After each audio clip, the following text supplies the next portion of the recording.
Coupling reaction very important 3 mark ரிப்பீட்டடா கேட்டே இருக்காங்க. கவனமா கவனிங்க. ஸ்டெப் பை ஸ்டெப்பா சொல்லி தரேன்.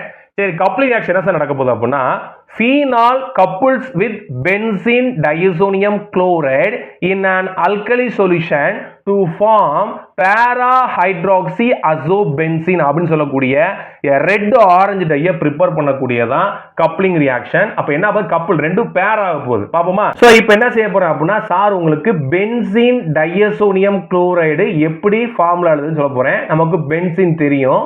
சரி, நீங்க ஒன்று சொல்லிக்கிறேன். அசோ அப்படின்னா நைட்ரஜன், டைஅசோ அப்படின்னா ரெண்டு நைட்ரஜன் இருக்கு. இதுல என்ன இருக்கு, நமக்கு ஒரு குளோரின் சேர்ந்திருக்கு. இதுதான் பென்சீன் டையசோனியம் குளோரைடு. இது என்ன பண்ண போகுது அப்படின்னா ஃபீனாலோட ரியாக்ட் ஆக போகுது. ஃபீனால் போடுறோம் நம்ம. ஃபீனால் நமக்கு தெரியும், பென்சின் ரிங்ல OH.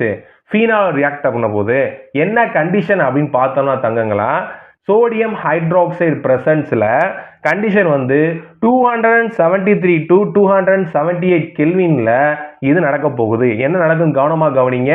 இங்க இருக்கக்கூடிய ஹைட்ரஜன் இந்த குளோரின் ரெண்டும் சேர்ந்து HCl வெளியே போன பிறகு ரிமைனிங் ரெண்டுமே சேர்ந்துக்கும். அதைத்தான் எழுத போறேன். கவனிங்க. முத இந்த பார்ட் எழுதுங்க.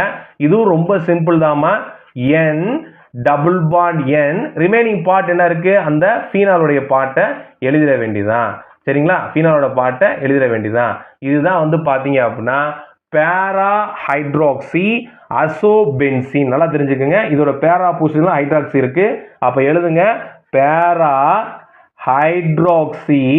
இது வந்து என்ன, அசோ சொல்லியிருக்கிறேன், அசோபென்சீன்.